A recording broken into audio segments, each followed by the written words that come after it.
ఒకవైపు BRS party అంటే చాలా రోజుల నుంచి మనం చూస్తూనే ఉన్నాం.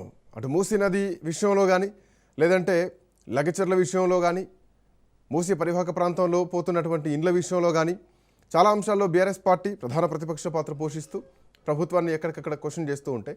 బట్ కాంగ్రెస్ పార్టీ వాటికి సమాధానం చెప్పాల్సింది పోయి కాంగ్రెస్ పార్టీ ఈరోజు కేసీఆర్ ఫామ్ హౌస్ పోతున్నారా, కేసీఆర్ ఫామ్ హౌస్ ముందు నిరసన తెలుపుతున్నారా అంటే అది వేరు.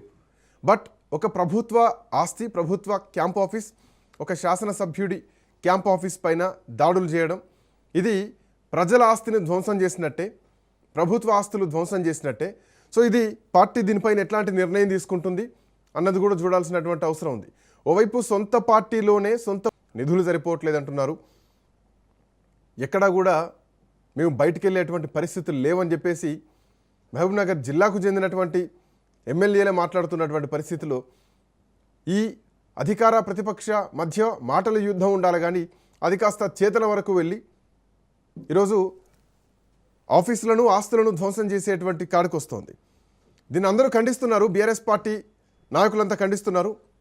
ఇప్పటికే దీనిపైన హరీష్ రావు రెస్పాండ్ అయ్యారు, మాజీ ఎమ్మెల్యేలు, మాజీ మంత్రులు, వద్దిరాజు రవిచంద్ర ఎంపీ అందరూ రెస్పాండ్ అవుతున్నారు. సో ఇది హేయమైనటువంటి చర్య, ప్రభుత్వ ఆస్తులను ధ్వంసం చేస్తున్నారు. 6 గ్యారెంటీల మీద ప్రశ్నిస్తే డైవర్షన్ పాలిటిక్స్ చేస్తారా? ఎక్కడో విదేశాల్లో ముఖ్యమంత్రి ఉంటే రాష్ట్రంలో సిట్టు విచారణలు, రాష్ట్రంలో కేసీఆర్ విచారణకు హాజరు కావడం, ఫోన్ ట్యాపింగ్ల కోసం హాజరు కావడం, లేదంటే ఈ కార్ రేస్ పైన హాజరు కావడం. సో ఇట్లాంటి అన్ని ఎలక్షన్స్ ముందు జరుగుతూ ఉంటాయి. సో ఒక డైవర్షన్ పాలిటిక్స్ చేస్తున్నారు అనేది ప్రభుత్వంపై ఇప్పటికీ ఒక విమర్శ ఉంది. సో ఇప్పుడు ఒక మాజీ ముఖ్యమంత్రి క్యాంపు కార్యాలయం పైన కాంగ్రెస్ పార్టీ నాయకులు వెళ్ళి చిటికేసి కేసీఆర్ దమ్ముంటేరా అని చెప్పేసి మాట్లాడుతున్నారంటే ఏ స్థాయి వాళ్ళు ఎవరిని కేసీఆర్ని విమర్శిస్తున్నారు? రేవంత్ రెడ్డి విమర్శిస్తున్నారంటే ఒప్పుకోవచ్చు, ఎందుకంటే ఒక ముఖ్యమంత్రి కాబట్టి, మాజీ ముఖ్యమంత్రి కాబట్టి, ఆ కుర్చీకి ఆ అర్హత ఉంది కాబట్టి.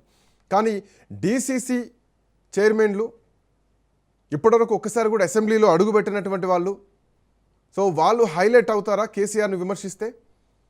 కేసీఆర్ను విమర్శించేదానికి ఒక స్థాయి అనేది లేదా అన్నటువంటి ప్రశ్నలు కూడా ఈరోజు సోషల్ మీడియాలో బీఆర్ఎస్ పార్టీ నాయకులు, కార్యకర్తలు ఇదే మాట్లాడుతున్నారు. కాంగ్రెస్ పార్టీ ప్రభుత్వం తీసుకుంటున్నటువంటి ఈ చర్యలు ఏవైతున్నాయో ప్రభుత్వానికే విమర్శలు వస్తూ ఉంటాయి, ప్రభుత్వానికి ఇది ఎదురు దెబ్బ.